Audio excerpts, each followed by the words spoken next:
Some places grow old, and some places wait. This one waited for me. Up here on this quiet ridge, time slows down just long enough for you to feel the past breathing at your shoulder. The boards may be fading, the roof may be sagging, but something in this place is still alive. Something that belonged to Wayman and Sallie Campbell, and somehow belongs to me too. This isn't just a house. It's a heartbeat, still echoing in weathered beams and dusty floors. It's the sound of a life built by hand, a family raised by love, and a legacy that refused to be forgotten. And just beyond that rise, the old barn stands its ground, leaning, yes, but proud. A place where Wayman's quiet work once filled the air. Wheels carved for the creeks, beams hewn for the homestead, and long days' labor done without complaint. I've come back to walk where they walked, to learn what time left behind, and to begin the slow, careful work of bringing this place back to life. This is the old home place, a journey into the past, a tribute to the hands that built it, and the beginning of something worth remembering.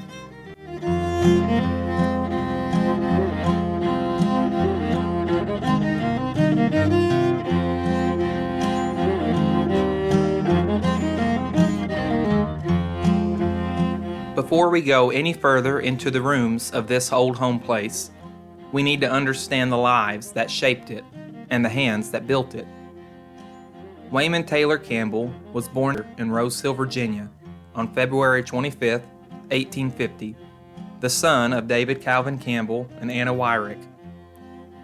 He appears as a boy in his parents' household in both the 1850 and 1860 census, already a child of these hills, already a part of this ridge. Just across the county line in Washington County, Virginia, a girl named Sarah, or Sallie as she was known, was born on June 20th, 1849. She was the daughter of John Fulton Widener and Frances Blevins.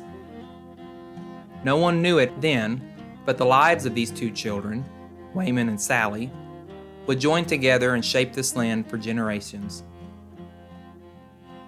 They married around 1868, not long after the Civil War, and they made their life right here in Rose Hill. Together they raised 5 children: Frances, or Sis, David Fulton, or Bud, Robert Samuel, or Bob, Elisha Jonathan, or Tude, and James William, or Jim, a daughter and 4 sons, born into a world of timber, creek water, and work that started before the sun rose. Wayman was a carpenter, a machinist, a coffin maker, and a master builder of water wheels. His craftsmanship kept the grist mills of Lower Lee County turning.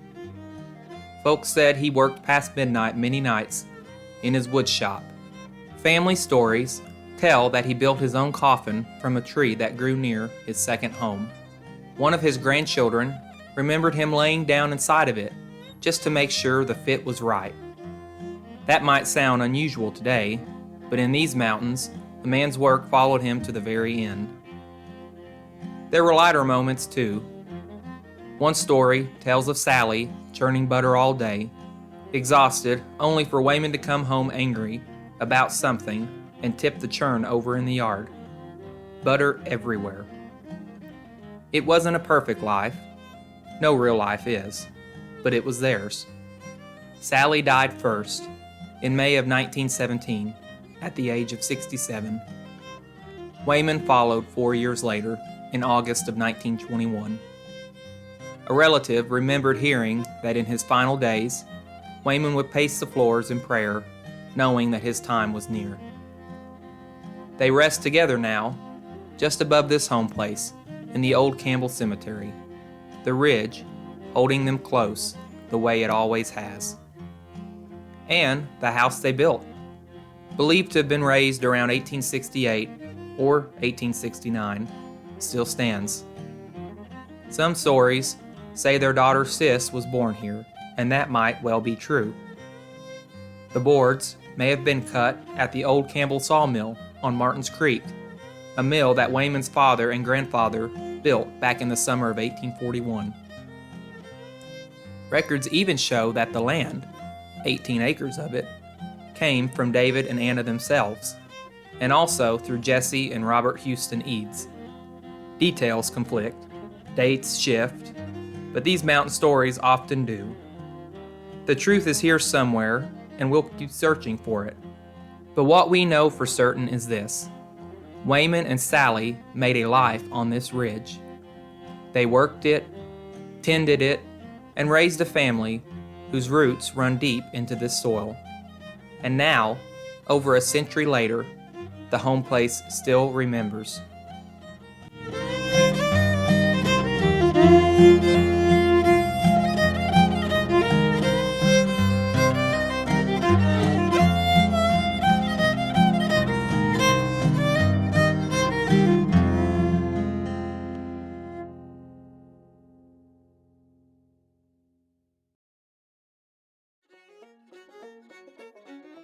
When I first stepped onto this ridge, I felt like I was walking into a memory my family left behind long before I was born.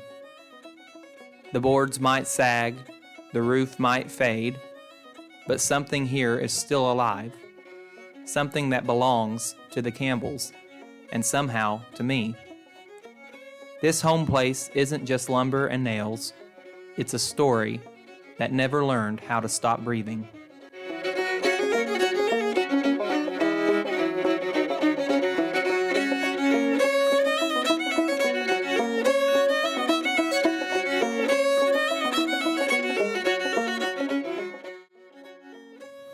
As I walk these grounds, I can feel the stories under my boots. The wind through the broken windows, the soft groan of the porch. They're all echoes of the lives that were built here. This home doesn't shout its history, it whispers it. And if you listen long enough, the past begins to rise up and speak.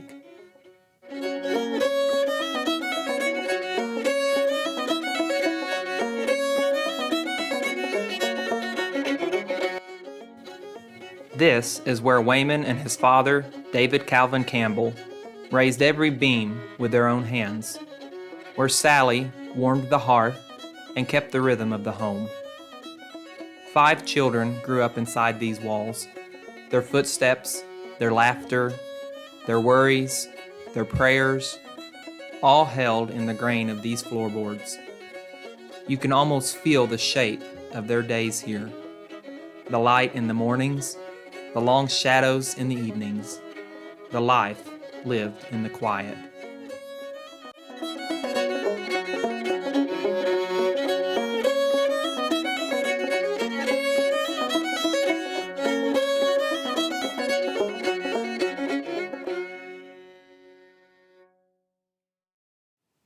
And just beyond the home place stands the barn, weathered, leaning, but still standing its ground, the same way that Wayman once did. When I step inside, I can picture him here, a machinist, a carpenter, a farmer, living 3 lives at once. The smell of timber, the weight of tools, the quiet of a man who worked more with his hands than with his voice.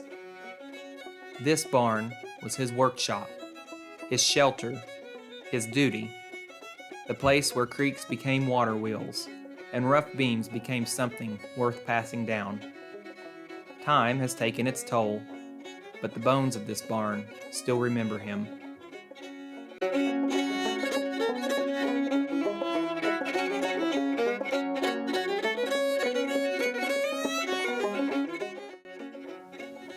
And standing here, between the house that held his family and the barn that held his labor, I finally understood what this place has been trying to say.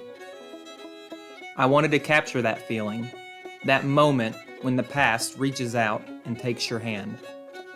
This is the poem that came from that day, the day the home place welcomed me back.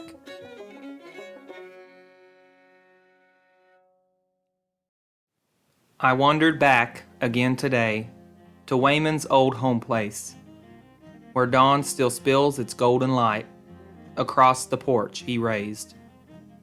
He set these boards with quiet hands, a machinist calm and true, who made the wheels that caught the creeks and spun their water through. A farmer too, a carpenter, he shaped this ridge with pride, cut every beam with David Calvin working at his side.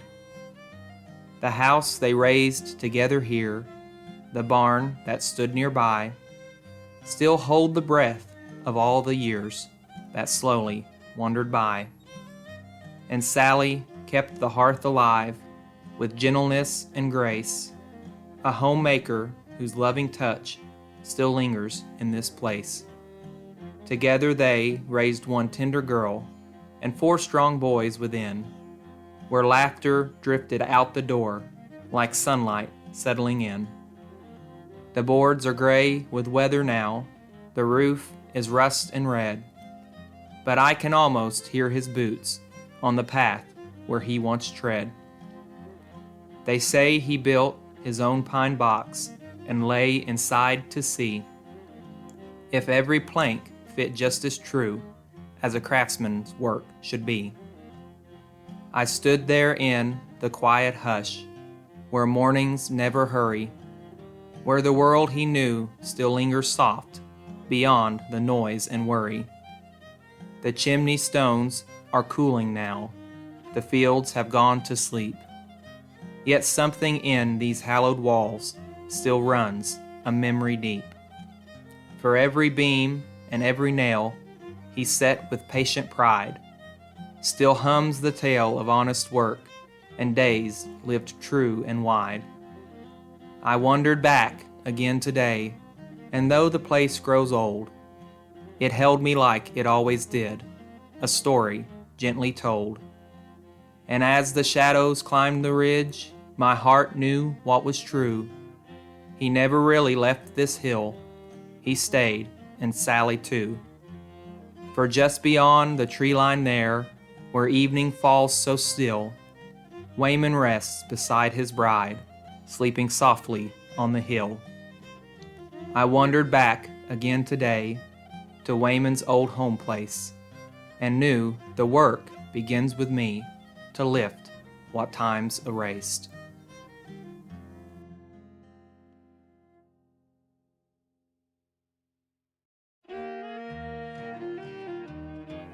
I wandered back again today to Wayman's old home place, and felt the past rise up to me, still warm in its embrace. And this is just the beginning. There's more here waiting to be found, and more waiting to be restored.